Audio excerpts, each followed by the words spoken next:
여호수아 8장 18절부터 29절까지 읽겠습니다. 여호와께서 여호수아에게 이르시되 내 손에 잡은 단창을 들어 아이를 가리키라. 내가 이 성읍을 내 손에 주리라. 여호수아가 그 손에 잡은 단창을 들어 성읍을 가리키니 그 손을 드는 순간에 복병이 그 처소에서 급히 일어나 성읍에 달려 들어가서 점령하고 그 성읍에 불을 놓았더라. 아이 사람이 뒤를 돌아본즉 그 성읍의 연기가 하늘에 닿은 것이 보이니 이 길로도 저 길로도 도망할 수 없이 되었고 광야로 도망하던 이스라엘은 그 따르던 자에게로 돌이켰더라.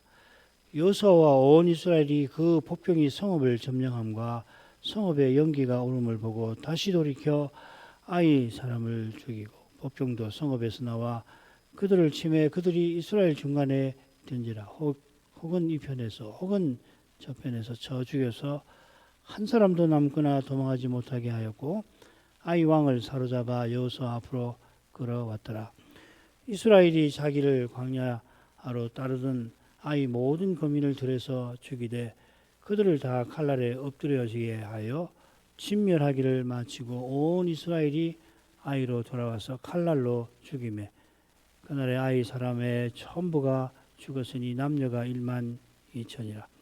아이 거민을 진멸하기까지 여호수아가 단창을 잡아 든 손을 거두지 아니하였고 오직 그 성읍의 가축과 노력한 것은 여호와께서 여호수아에게 명하신 대로 이스라엘이 탈취하였더라.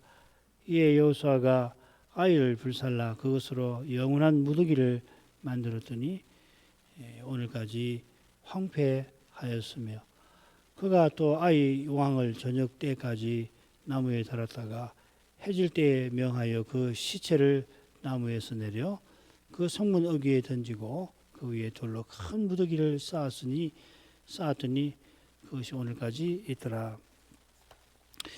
여호와께서 아간을 형벌하신 후에 아이를 심판하십니다. 여호수아에게 아이 왕과 그 백성과 그 성읍과 그 땅을 다 내 손에 주었다 하시고 구체적인 전술도 지시하십니다. 성 뒤에 복병할지니라. 성경은 실로 독특해서 현대 역사가처럼 사건을 시시콜콜하게 기록하지 않습니다.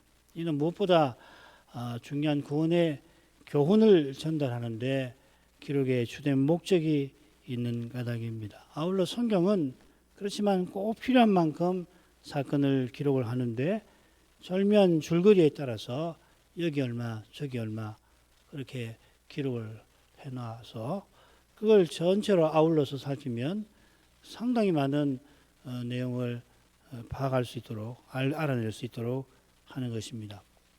성경을 자꾸 거듭거듭 읽어야 하죠. 여호와께서 성 뒤에 복병하라 하셨는데 실제로 세 단어만 말씀하셨다 단정할 건 아닙니다. 모든 군사를 거느리고 올라가라 하신 것처럼 여호수아가 복병을 위해서 3만 용사를 선발한 것도 여호와께서 지시하신 것일지 모릅니다. 정말 지시했냐 하지 않았냐 이거 따지는 게 중요한 게 아니니까 이렇게 말씀을 드리는 겁니다. 이런 여호와께서 성을 함락하는 작전 지시를 내리는 데서도 오늘 읽은 데서도 우리가 짐작할 수 있습니다. 무엇이 정확한 사실인가를 속속들이 규명하는 것이 아니라 여호와께서 친히 전쟁을 지휘하신 사실과 그 교훈을 잘 살피려고 이런 것도 말씀드리는 겁니다. 조금 다를지 모르겠습니다만 교회와 신자가 거룩한 삶을 살아갈 때 절반은 하나님 몫이고 나머지 절반은 사람 몫이라 하는 생각은 성경적이지 못한 것과도 붙어 있을 겁니다. 이런 잘못을 바로잡기 위해서 어떤 신학자는 성신께서 100% 또 사람도 100% 그렇게 활동하는 거라 설명하지만은 그 설명을 받아들인다 할지라도 사람이 주도하는 것은 하나도 없습니다. 하나님께서 나서시도록 사람이 기도해야 된다. 하나님이 활동하시도록 사람이 기도해야 한다 하는 생각은 여호와여 일어나소서 언제까지니까 하는 이 탄식조차 성신의 가마에서 나오는 이 사실에 철저히 근거해야만 이런 생각, 하나님이 일하시도록 사람은 기도해야 된다, 이런 말이 심각한 문제를 일으키지 않게 될 것입니다. 18절 상반절 읽겠습니다. 여호와께서 여호수아에게 이르시되 내 손에 잡은 단창을 들어 아이를 가리키라. 내가 이 성읍을 내 손에 주리라. 1절과 똑같이 여호와께서 여호수아에게 이르시되 하고서는 여호와께서 전투를 위한 전반적인 1절에 그런 지시를 내리셨는데, 여기서는 여호와께서 아이성 점령을 위한 특별한 지시를 내리십니다. 아이성 점령이 이 전체 전투의 향배를 결정하는 일입니다. 이처럼 중요한 일인 그만큼 여호와께서 친히 이루십니다. 이는 여호수아에게 명하신 내용에서도 잘 드러납니다. 그저 여호수아들어 단창을 손에 들고 아이를 가리키게 하셨습니다. 단창을 가리키는 것 자체가 전투의 실제적인 전개에 무슨 결정적 대단한 영향을 주겠습니까? 사령관의 연설이나 또 동작이 사기를 진작하거나 용기를 불어넣을 수는 있겠습니다만, 지금 여호와께서 여호수아들로 취하게 하신 행위는 그런 정도가 아닙니다. 그 행위를 지시하신 여호와께서 승리를 약속하시면서 하시는 말씀입니다. 내 손에 잡은 단창을 들어 아이를 가리키라. 이는 내 손에 내가 이 성읍을 줄 것임이라 그랬습니다. 여호와께서 여호수아의 손에 아이 성읍을 주실 건데, 그걸 여호수아에게 알려주시려고, 믿게 하시려고 그의 손에 단창을 들어 가리키라 하신 겁니다. 이집트에서 나올 때 여호와께서 비슷하게 행하신 사건을 여호수아는 생생하게 기억을 했을 겁니다. 이스라엘이 막 이집트에서 탈출했는데 아말렉이 비열하게 공격했죠. 모세가 여호수아에게 군대를 이끌고 아말렉과 싸우라 하고는 자기는 하나님의 지팡이를 손에 잡고 산꼭대기에 서겠다 하였습니다. 모세가 손을 들면 이스라엘이 이겼고, 피곤하니까 손을 내리면 아말렉이 이겼습니다. 나중에는 돌을 가져다가 여호수아 들어 앉으라 하고 아론과 훌이 여호수아의 손을 각각 붙들어줘 그의 손이 내리지 않게 하였습니다. 그렇게 해서 여호수아가 마침내 아말렉을 물리쳤습니다. 모세가 지팡이를 든 손을 올리면서 여호와께 간구했을 겁니다마는 그의 간구가 승리를 가져온 게 아니라 그의 간구를 들으신 여호와께서 승리하게 하신 겁니다. 승리하게 하신 여호와께서 당연히 모세대로 간구할 심정과 간구하는 힘을 베푸신 것입니다. 이번에는 여호와께서 여호수아에게 특별한 행위를 지시하셨습니다. 손에 단창을 잡고는 아이성을 가리키라 하셨습니다. 여호수아가 지시대로 하면서 당연히 여호와께 간구했을 겁니다. 여호수아가 아간의 죄를 모른 채로 여호와께 간구하니까 여호와께서 아간의 죄로 말미암은 문제를 친히 해결해 주셨습니다. 여호수아가 그림자로 가리키는 그리스도께서 지금 늘 우리를 위하여 간구하십니다. 간구하시는 주님께서 아버지의 약속, 내가 네 원수로 네 발등상 되게 하겠다 하신 약속을 간절히 바라십니다. 아버지께 간구하시고 아버지의 지시를 간절히 기다리시니 아버지께서 약속 이루시는 그 일에 그리스도를 쓰시는 것입니다. 그리스도처럼 간구하며 기다리는 교회와 신자에게 하나님께서는 그 뜻을 알려주시고 그 뜻에 그들을 써주시는 겁니다. 우리가 구원을 이루지 못합니다. 우리가 죄와 죽음의 권세를 이기지 못합니다. 그 일은 하나님과 그리스도께서 이루십니다. 그런데 놀랍게도 그 일이 우리를 써주시는 겁니다. 바울 같은 이는 우리 같은 평범한 신자에 비하여 실로 크게 쓰임 받았는데, 그러나 그가 행한 일은 여호수아가 단창을 가리키는 일보다 근본적으로 나은 게 아니었습니다. 바울이 그 사실을 이렇게 고백합니다. 그러나 나의 나된 것은 하나님 은혜로 된 것이니 내게 주신 그의 은혜가 헛되지 아니하여 내가 모든 사도보다 더 많이 수고하였으나 내가 아니요 오직 나와 함께 하신 하나님의 은혜로라. 바울은 자기가 모든 사도보다 더 많이 수고했습니다만 수고한 힘과 지혜에 그리고 기회와 결과가 다 하나님 은혜에 있다고 고백한 것입니다. 그 다음 부분인데 둘로 크게 나누어 보겠습니다. 첫째 부분은 여호수아가 단창을 들고 있는 동안 성을 점령하고 아이 백성을 진멸했다 하는 내용인데요. 26절까지입니다. 둘째 부분은 이스라엘이 탈취하고 아이를 불살라 무더기를 만든다 하는 내용인데 세 가지 내용을 우리가 볼 겁니다. 27절부터 29절입니다. 첫 번째로 가죠. 이 18절 하반절부터 26절은 보면은 여호수아가 손에 단창을 들고 있는 내용이 처음과 끝에 나오고 있고요. 그 사이에 전쟁이 승리에 이르는 그 과정이 생생하게 기록되어 있는데 18절 하반절 우선 보십시다. 여호수아가 그 손에 잡은 단창을 들어 성읍을 가리키니 여호수아가 자기가 여호와의 지시를 그대로 따랐다고 이렇게 기록을 한 겁니다. 이 번역되지 아니한 표현이 처음에 나옵니다. 그리고 그러자 이렇게 번역할 수 있는 겁니다. 그러자 여호수아가 이렇게 가리켰더라. 여호수아가 당연히 그렇게 했을 겁니다만은 여호수아가 그렇게 하지 않을 수 없게 하신 거죠. 어떻게 그렇게 하지 않을 수가 있을까 싶어도 놀랍게도 그렇게 하지 아니하는 사람들이 있어요. 유다 왕 아하스가 대표적일 겁니다. 아람과 북이스라엘의 동맹군이 쳐들어온다는 소식이 들리자 왕과 백성이 사시나무처럼 떨고 있었는데 여호와께서 선자를 보내어서 그들이 공격하지 못하게 하실 거다 약속을 하십니다. 약속을 하시는데 그것도 부족하다고 여기시고 아하스들어 여호와의 이 약속을 넉넉히 믿을 만한 징조를 구하여라 하셨습니다.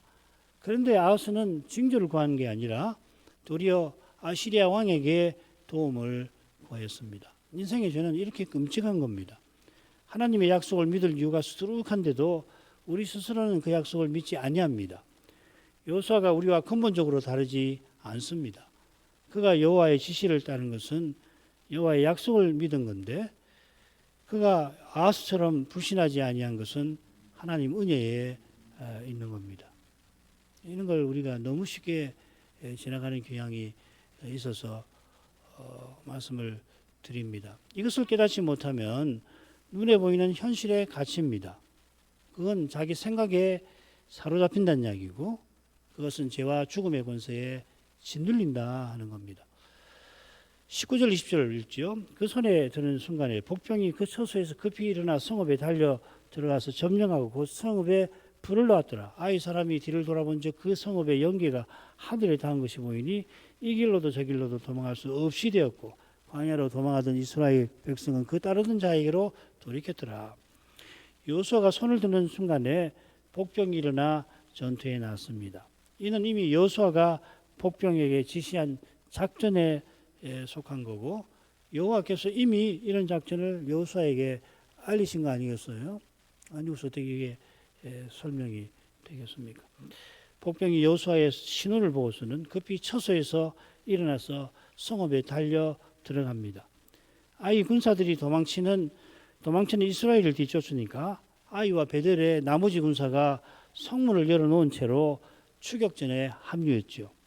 모든 군사가 추격전에 나서면서 이미 승리에 도취해서인지 지킬 군사가 없었는지 성을 닫을 필요가 없다고 느낀 것일 겁니다. 그 덕분에 이스라엘 복병은 손쉽게 성을 점령해 버립니다. 아이 성을 점령한 복병은 불을 놓았습니다. 불을 놓다 이렇게 새긴 낱말 야차투라는 말인데 여호수아서에 두 번만 나옵니다. 8절에서는 그 불사른다 이렇게 번역이 되어 있습니다. 이는 여리고를 불사를 때와 다른 낱말입니다. 여리고 때는 흔히 쓰는 낱말 샤라프라고 하는 말을 사라프입니다. 샤라프가 아니고 나옵니다. 여리고처럼 사는 건 아니지요. 가축과 노량물을 우선 탈취한 다음에 다시금 여호수아 아이를 그때는 불사릅니다. 28절에 나옵니다. 지금은 중요한 작전을 수행하는 겁니다. 아이 군사들을 당혹하게 만들고 도망치는 척하던 이스라엘이 돌이키게 하려고 연기를 피워 올린 겁니다. 피워 올린 연기가 많고 높아서인지, 아니면 연기 피운 복병이 소리를 내어 알려서인지, 아니면 연기를 피우는 그 과정에 소리가 난 건지, 저는 이거라고 생각되는데요. 아이 사람들이 갑자기 뒤를 돌아봅니다. 그랬더니 그 성읍의 연기가 하늘에 닿은 것이 보였습니다. 우리는 성읍의, 우리 한글 번역은 성읍의 연기가 이렇게 되어 있죠. 그런데 원문은 성읍의 연기라고 되어 있습니다. 왜 성읍에서라고 하지 않고 성읍의 연기라고 했는지 잘 모르겠습니다. 뭐 이것저것 찾아봤는데, 한글 개역이 성읍의 연기라 새긴 것은 연기가 성읍에서 올라간 것을 표시한 걸 겁니다. 어쩌면은 이 성읍의 연기라고 한 것은 일종의 봉화 같은 것이 아닐까. 당시에도 봉화가 있었을 것 같은데, 이 봉화를, 아이의 그 봉화를 사용한 거 아닌가. 아이 군대에게 전혀 예상치 못한 일이 벌어졌습니다. 그 연기를 본 충격에 아이 군사는 이 길로도 저 길로도 도망할 수 없이 되었습니다. 전에 마음이 녹은 이스라엘이 주랭랑 치듯 도망쳤듯이 이제 도망할 수 없는 아이 군사가 마음이 녹아버린 겁니다. 눈앞에는 여전히 도망치는 이스라엘이 보입니다만, 아직은 그럴 거 아니에요. 당장에는 그들이 실제로 도망치는 게 아니라 도망척한 것을 즉각 깨달은 겁니다. 아이 왕이 여세를 몰아서 추격전에 박차를 가할 생각을 아예 하지 못할 정도로 전체 그 전세가 일순간에 기울었습니다. 아이 군사가 돌이켜 성의 연기를 본 것보다 앞서서 도망하는 이스라엘은 여호수아의 신호를 이미 보았습니다. 등을 돌려 도망하던 그들이 추격하던 아이 군사에게로 돌이켰다 하였습니다. 21절부터 25절 읽겠습니다. 여호수아와 온 이스라엘이 그 복병이 성읍을 점령함과 성읍의 연기가 오름을 보고 다시 돌이켜 아이 사람을 죽이고 복병도 성읍에서 나와 그들을 치매 그들이 이스라엘 중간에 든지라 혹은 이 편에서 혹은 저 편에서 쳐 죽여서 한 사람도 남거나 도망하지 못하게 하였고 아이 왕을 사로잡아 여호수아 앞으로 끌어갔더라. 이스라엘이 자기를 광야로 따르던 아이 모든 거민을 들여서 죽이되 그들을 다 칼날에 엎드려지게 하여 진멸하기를 마치고 온 이스라엘이 아이로 돌아와서 칼날로 죽임에 그날에 아이 사람의 전부를 죽였으니 남녀가 1만 2천이라. 도망치는 이스라엘이 돌이켰다고 20절에 밝혔는데 여호수아는 그 순간을 부연합니다. 여호수아와 온 이스라엘이 복병이 성을 점령함과 성읍의 연기가 오름을 보았다 설명합니다. 여호수아가 단창을 가리키고 복병이 성을 점령하여 연기를 피우기까지 시간이 당연히 걸리겠죠. 그처럼 이스라엘 대군이 도망하는 길에서 그 대열을 돌이키는데도 시간이 듭니다. 얼마나 시간이 걸렸는지 모릅니다만은 이스라엘 부대가 돌이켜서 성읍의 연기가 오르는 것을 보자 다시 돌이켜 아이를 공격했다 했는데 이 조금 번역이 조금 오해를 빚겠습니다. 돌이켰다가 다시 돌이켰다 다시 그 말 아닙니다. 여기 다시 돌이킨다고 번역한 표현이 슈브라는 말인데 20절에 돌이켰다는 낱말과 다른 낱말입니다. 이게 앞에 파나하라 도망가던 데서 돌이켜서 공격한다. 앞에서는 몸을 돌이켰다는 이야기고 여기서는 도망하는 것에서 이 전세를 역전시켜서 공격한다 하는 뜻입니다. 이러지도 저러지도 못하는 아이 군대를 이스라엘이 칩니다. 한글 개역에는 죽였다고 되어 있고 옳은 번역입니다만은 이 친다는 말 낙하라는 말인데 쳐부순다 하는 말입니다. 22절에는 쳐 죽였다고 되어 있고 여호수아 7장 3절 5절에는 치다 죽이다 이렇게 각각 새겨져 있습니다. 아무튼 전에는 아이가 이스라엘을 쳤는데 똑같은 말입니다. 이제 이스라엘이 칩니다. 복병도 이 매복조도 성을 지킬 필요가 없으니까 지시대로 아이 성읍에서 나와서 아이 군대를 칩니다. 여기서는 사실 조우한다는 말입니다. 맞닥뜨린다는 말입니다. 아이 군대가 이스라엘 중간에 들었습니다. 도망치던 쳐가던 군대가 이 편에서 치고 성읍에서 나온 복병이 저 편에서 칩니다. 아이 군사가 도간의 쥐처럼 한 사람도 남거나 도망하지 못하고 다 들판에서 죽습니다. 이어 아이 왕을 사로잡아 여호수아 앞에 끌어왔습니다. 여기 사용된 동사가 붙잡다, 잡다. 이 사로란 말, 두 낱말을 이 사로잡아라고 했는데요. 산채로 잡다라는 말입니다. 사실은 여호수아서에 두 번 나오고 나머지 한 번은 8절에서 성읍을 취한다 할 때 여기 잡다는 말이 나옵니다. 성읍을 취한다 할 때 불을 놓으려고 취하는 건데 지금도 아이 왕을 산채로 취한 이유가 따로 있는 겁니다. 그 이유가 29절에 나옵니다. 이 낱말이 참 묘합니다. 그래서 성을 취하는데 불을 넣기 위해서 취했다 이 말이고 여기서 왕을 붙잡았는데 그 이유가 29절에서 나올 겁니다. 사울이 아말렉 왕을 살려둔 것과 정반대 이유입니다. 사울도 아각을 사로잡았다. 똑같은 말을 여기 쓰거든요. 사울은 자기 욕심을 위하여 좋은 짐승을 살려두고 자기 영광을 위해서 아말렉 왕 아각을 살려두었기 때문에 사무엘이 사울을 책망하고 아각을 직접 죽여버렸죠. 사울과 달리 여호수아는 여호와께서 명하신 대로 아각이 아니라 아이 왕을 진멸할 것입니다. 그처럼 이스라엘이 자기네를 추격하던 아이 군사들을 광야의 들에서 다 죽였습니다. 죽인 아이 군사, 들에서 죽인 아이 군사를 아이 모든 거민이라고 하며 군사라고 하지 않고 거민이라고 했어요. 이어 이스라엘이 아이로 돌아가서 성 안에 있는 거민도 다 죽입니다. 들에서 죽인 모든 군사를 거민이라 부른 것은 아이 성을 진멸하신 것과 붙어 있는 겁니다. 성을 진멸하니까 거기 사는 주민이라는 말로 여기 쓴 겁니다. 진멸한 아이 사람은 남녀가 12,000명입니다. 인구가 12,000이면 죽은 군사, 들에서 죽은 군사는 3, 4천 정도 되었을 겁니다.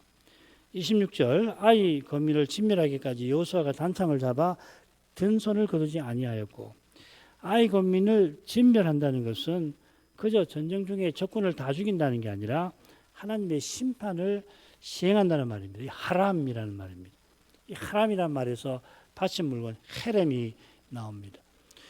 여호와께서 심히 가증히 여기는 죄를 친히 철저히 심판하시는데 그 심판이 두 단계였죠. 헤렘이라는 명사가 쓰이면 가축도 죽이고 전부 불살라 버리고 하람만 쓰이면 가축과 노량물을 이스라엘이 취하게 하시는 겁니다. 아이로 거민만 모두 죽이십니다. 가나안 족속이 아닌 경우에는 여자들과 유아들은 죽이지 않고 노예로 삼습니다. 이 규정은 분명 고대 근동 국가들의 잔인한 관례와 비슷합니다만은 그런데 신명기 보면 노예 삼은 여인을 대하라 하는 그 태도를 보면 당시 세상 나라에서 찾아보기 힘든 것이 분명합니다. 오늘날에도 이 정도의 규례가 있을는지 모르겠습니다. 율법은 이방인이나 종을 대할 때 선대하라고 명합니다. 모세가 이혼 정서를 써주고 마음에 들지 아니한 아내를 이혼 정서를 써주고서 내보내도록 한 것이 이런 이혼 자체를 옳다한 것이 아니라 특별히 이스라엘 남자들의 그 완악함 때문에 그렇죠. 본래는 이런 일이 다 금하시는 일이지만은 당시 이스라엘 남자들의 도덕적 수준은 그 금령을 제대로 받아들일 수 없는 상태였던 겁니다. 아무리 좋은 법이라도 지킬 수가 없다면은 차라리 없는 것보다 못할 수 있습니다. 비슷하게 이스라엘이 다른 나라와 전쟁을 벌일 경우에 남자를 다 죽여버리는 일이 신약교회의 기준에는 도무지 미치지 못하겠습니다만은 여인들과 유아들을 종삼되 학대하지 않게 하셨습니다. 이런 데서 여호와의 사랑을 깨닫게 하셔서 그 사랑이 충만한 미래를 여호와께서 메시아를 보내어 하나님 나라를 세우실 날을 바라보게 하신 겁니다. 그런데 여호와는 잔인한 신이다. 그렇게 말하는 것은 사실은 그 당시 이 관례를 전혀 고려하지 않는 그런 편견에 사로잡힌 그런 악한 주장일 뿐입니다. 이 부분은 세 가지 중요한 내용이 27절부터 각 절에 하나씩 중요한데요. 27절은 노량물에 관한 거, 28절은 아이를 무더기로 만드는 거고 마지막은 아이 왕에 관한 겁니다. 27절 오직 그 성읍의 가축과 노력한 것은 여호와께서 요수아에게 명하신 대로 이스라엘이 탈취하였더라. 가축과 노력한 것을 이스라엘이 탈취합니다. 승전 후에 노량물을 처리하는 법이 민수기에 나옵니다. 노량물의 절반은 군인들에게, 나머지 절반은 회중에게 주십니다. 군인들이 받은 노량물 중에 500분의 1을 여호와께 드리라. 그 제사장에게 주라는 말입니다. 그리고 이스라엘 회중이 얻은 것에서는 50분의 1을 레위인에게 주어야 합니다. 이런 규례에 따라서 이스라엘이 노량물을 얻었을 것입니다. 이런 내용도 여호와께서 여호수아에게 명하신 것에 아마 포함되겠습니다만은 이 표현은 8장 2절에 나온 것처럼 그 8장 2절에 나온 여호와의 말씀을 특별히 가리키겠죠. 아울러 이 표현은 여호수아가 중부직분자인 것을 가리킵니다. 여호와의 말씀은 여호수아가 그림자로 가리키는 메시아를 바라보도록 하는 거고, 이 말씀을 이스라엘이 따른 거기서 거룩한 역사가 메시아를 보내실 순간을 향하여 나아간 겁니다. 우리가 교회로나 개인으로 주의 말씀을 순종하는 듯이 메시아의 재림과 붙어 있는 거죠. 그죠? 그저 도덕적 삶을 살기 위해서만 아니지 않습니까? 우리가 말씀에 순종하는 이유가 뭡니까? 예수님이 다시 오시는 그날과 붙어 있는 거 아니에요? 고난을 받는 이유가 뭡니까? 예수님 오신 날을 단축시키기 위함이잖아요. 여호수아 8장 28절, 이에 여호수아가 아이를 불살라 그것으로 영원한 무더기를 만들었더니 오늘날까지 황폐하였으며, 이어 아이를 불살라 버립니다. 불사르는 행위에 관해서는 조금 전에 살폈습니다. 영원한 무더기를 만들기 위함입니다. 이 무더기라고 새긴 히브리 이 낱말을 외워두시면 좋습니다. 텔이라고 그럽니다. 이 고고학에서 흔히 쓰이는 표현입니다. 요즘에 고고학 책을 읽으면 고대의 잔해물로 이루어진 언덕이나 흙더미를 이 텔이라고 하는데 히브리 말에서 온 겁니다. 그러니까 지층이 지잖아요. 실에 가면 자꾸 흙이 쌓이니까 그 층대를 텔이라고 부르죠. 텔. 그 말입니다. 아이는 영원한 무더기가 되었는데 그 뜻이 뭔가 하면 황폐라는 낱말이었습니다. 이 황폐라는 표현을 여호와께서 여호수아 시대와 관련해서 특별히 사용하셨습니다. 여호와께서 가나안 선주민을 1년 안에 쫓아내지 않겠다 하셨는데, 만일 그렇게 1년 안에 쫓아내시면 가나안이 황폐하여서 들짐승이 번성하여 이스라엘을 해치게 될 것이라 하셨습니다. 본래는 가나안 전체에 헤렘 심판을 내리셔야 본래에 맞는데, 이스라엘이 사명을 이루도록 가축과 노량물을 얻게 하셨듯이 역시 같은 목적을 이루도록 가나안의 일부를 황폐하게 만들라 하신 것입니다. 나중에 북부 전쟁을 보면 하솔이 가장 중요한 도시인데 역시 진멸하고 불살릅니다. 그런데 하솔만 불살라 버리지 하솔 주변에 있는 작은 성읍들은 그렇게 하지 않습니다. 마찬가지로 이 황폐라는 표현은 아이와 여호수아서에서는 아이에만 쓰입니다. 아이가 여리고와 달리 노량물을 얻기는 하셨지만 여리고처럼 철저하게 심판받게, 여리고성을 다시 세우지 못하게 하고 거긴 저주까지 붙어 있잖아요. 하솔이나 지금 아이는 뭐 그런 저주는 없습니다만은 그렇게 철저하게 심판을 내리신 겁니다. 29절, 또 그가 또 아이 왕을 저녁 때까지 나무에 달았다가 해질 때에 명하여 그 시체를 나무에서 내려 그 성문 어귀에 던지고 그 위에 돌로 큰 무더기를 쌓았더니 그것이 오늘까지 있더라. 백성이 아이 왕을 산채로 붙잡았죠. 그를 이제 죽여서 시신을 나무에 달았습니다. 로마의 십자가형은 산 사람을 나무에 달아서 가장 끔찍하게 죽이는데, 신명기에 해당 규례는 저주받은 사람을 죽인 후에 나무에 달게 합니다. 나무에 달아서 그가 저주받은 사람임을 알립니다마는 그 시신은 저녁까지 나무에서 내려야 합니다. 만일 그렇게 아니하면 기업의 땅을 더럽힙니다. 여호수아는 이 규례를 쫓아서 아이 왕의 시신을 나무에서 내려서 성문 어귀에 던지고 아간의 경우처럼 그 위에 돌무더기를 쌓았습니다. 구약 성경에 이 규례를 시행한 예가 아간 왕의 사건 외에는 없는 것 같아요. 제가 기억에도 그렇고 어제도 이걸 하루 종일 아니지만 어제도 이걸 예를 다 찾아봤는데 제 지식이 짧아서 그런지 시행한 예가 없는 것 같아요. 조금 비슷하지만 좀 다른 것이 사무엘 하 마지막에 나오긴 하는데 그건 다릅니다. 신약 성경은 예수님께서 나무 위에 달려 저주를 받으셨다고 교훈하죠. 갈라디아 3장 13절. 주님께서는 신명기 규례와 달리 산채로 십자가에 달리셨습니다. 이 형벌이 로마 제국에서 가장 심한 겁니다.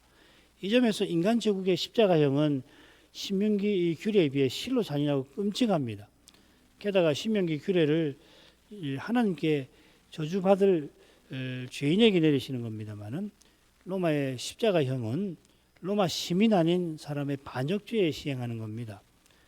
우리 주님께서 십자가에 달리셔서 우리가 받아야 할 저주를 받으셨는데 특히 3시간 동안 온 세상이 캄캄한 중에 하나님께 버림받는 형벌을 받으셨을 겁니다. 그 앞에 문장에 말하려고 하는 건 뭐냐면 신명기에 내리는 시행하는 규례가 훨씬 무거운 죄인데 로마의 그 십자가형을 받는 반역죄는 하나님께 저주받는 것하고는 비할 수 없이 작은 죄 아니에요. 그런데도 로마는 훨씬 끔찍하게 처벌을 내렸다. 그 말씀 드리려고 하는 겁니다.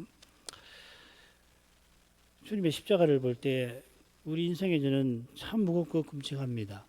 아이성 점령 사건도 우리더러 십자가를 바라보게 하는 걸 겁니다. 기도할 제목 읽어드리죠. 여호와께서 아간의 죄를 친히 드러내시고 처벌하신 것처럼 아간의 죄 때문에 승리한 아이도 친히 무찌르셨습니다. 아이성 점령을 위한 작전을 구체적으로 내리신 것처럼 원하시는 대로 여호수아의 순종도 쓰셨습니다. 여호수아의 순종 자체가 반드시 전쟁의 향배에 결정적 영향을 주는 건 아닙니다. 오히려 여호와께서 아이를 주시겠다 하는 약속에 마치 보증처럼 여호수아의 행위를 지시하신 겁니다. 이는 여호수아가 아간의 죄를 모른 채 망연자실한 상태에서 마침내 여호와의 자비를 간구하게 하신 것과 다르지 않습니다. 이 사실을 잊고서 사람이 무엇을 이룰 것처럼 생각하고 처신한다면 이게 작은 일이 아닙니다. 우리 시대는 더욱 그러하고 특별히 그러합니다. 우리가 이 시대의 거룩한 교회로 서나가는 길에 주님 은혜가 절실한데 그 은혜가 있어야 우리가 이런 관함한 생각을 하지 않고 그런 행동을 하지 않겠습니다. 신학교와 신학생을 위해서 기도해 주시길 바랍니다. 기도하겠습니다. 거룩하신 아버지, 아간의 죄를 친히 형벌하시고 이스라엘을 그 진노에서 벗어나게 하신 다음에 그들이 거룩한 사명 이루는 길을 계속 걷도록 아이 성읍을 친히 심판하셨습니다. 매우 유명한 사건이지만 그걸 기록한 하나님 말씀은 대할 때마다 사람의 생각을 늘 넘어서는 것을 고백합니다.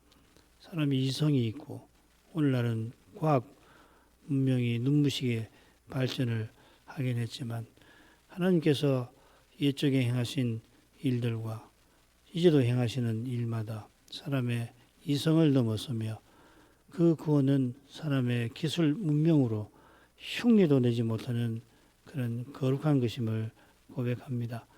그처럼 여호수아와 이스라엘이 아이를 정복하는 그 일을 여호와 하나님이 친히 이루셨다고 여호수아가 세상 떠나기 전에 이 성경을 기록할 때에 분명히 교훈하였습니다.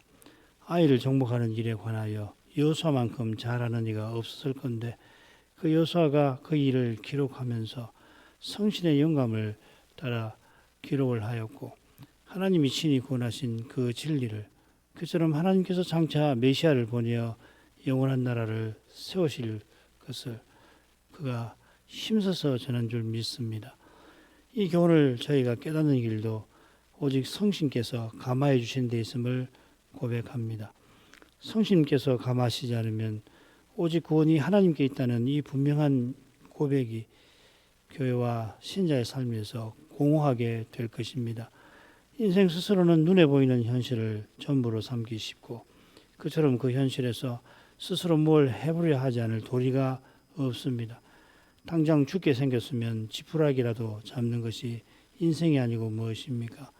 지푸라기를 잡으려고 하는 그 몸짓 때문에라도 더 물속에 빠져들고 몸은 더욱 굳어서 상황이 더욱 어렵게 되지만은 죽음의 두려움이 마음을 사로잡기 때문에 어쩔 수가 없어 사람은 뭐라도 하게 되며 오히려 그로 인해서 허망하게 죽음을 재촉하게 되기 쉽습니다. 그처럼 저희가 믿음의 길에서 어려운 일을 만날 때 그 일이 너무도 어려운 나머지 자기도 모르게 본능적으로 거기 벗어나려고 하는 본능이 있어서 그렇게 애쓰다가 그만 사람으로 행하기가 얼마나 쉬운지요.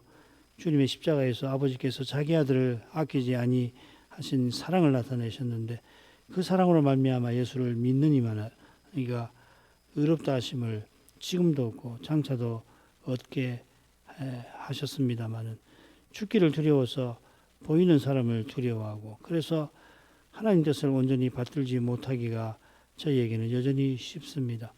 더욱이 우리가 입고 있는 이 육신의 몸의 한계들을 어떻게든지 벗어나려고 하는 욕망이 우리의 육신의 도살이고 있어서 성신을 전심으로 의지하지 아니할 때에 자기도 모르게 재물과 명예와 권력을 추구하기가 쉽습니다. 아버지여 그리스도의 복음을 늘 깨닫게 하셔서 아들을 아끼지 아니하신 그 사랑을 전부로 삼고 살아갈 수 있도록 이끌어 주옵소서. 그리스도께서만 유일하게 썩지 아니하는 영원한 생명을 주시며 그 영광을 뵙는 거기서만 인생은 참으로 영화롭게 되어오며 그리스도만이 죄와 죽음의 권세를 이기는 유일한 참된 능력이 되시고 그 능력을 공급하십니다. 어떤 현실에서도 오직 그리스도를 전부로 삼을 수 있게 하셔서 한낱 사람을 두려워하는 데서 죽음을 무서워하는 데서 벗어나게 해주시고 내게 사는 것이 그리스도시니 죽는 것도 유익이라고 고백할 수 있도록 죽음의 앞에서도 생명을 주님 손에 딱 맡기고 다만 보이신 그 길로만 갈 수 있게 해 주옵소서. 그리할 때 사람 눈에 소망이 보이지 아니하는 그런 때에도 하나님이 소망이 되어주시는 신비를 보게 하실 것입니다. 사람 생각에는 주의 뜻대로 이루어지지 않을 것 같고 주의 약속이 영영 성취되지 않을 것 같은 그때에 성신께서는 오히려 말씀으로 그 약속을 우리 마음에 더욱 굳게 해주시고 우리가 약속 위에 굳게 서서 보이신 길로 이끌어 주십니다. 내가 그 길을 걷지만 내가 걷는 것이 아니라 주님이 함께 하시고 굳게 해주시는 것임을 생생하게 알게 하시고 내가 주의 이름을 부르지만은 주님이 먼저 나를 부르신 것을 깨닫게 하셔서 감사와 찬송을 마침내 하나님께 돌리게 하시옵소서. 여호수아가 아이를 정복한 일에서 여호와께서 친히 전쟁을 승리로 이끄신 것을 그 시대 백성에게 교훈할 때에 여호와께서 약속들의 메시아를 보내실 것을 여호수아가 바라보았을 줄 믿나이다. 이 교훈을 깨닫게 하실 때 저희 마음도 다시 오시는 예수님을 향하게 하십니다. 예수님 우리의 영광의 소망으로 계시는 그것을 이제도 기억합니다. 예수님 이름으로 기도합니다. 아멘.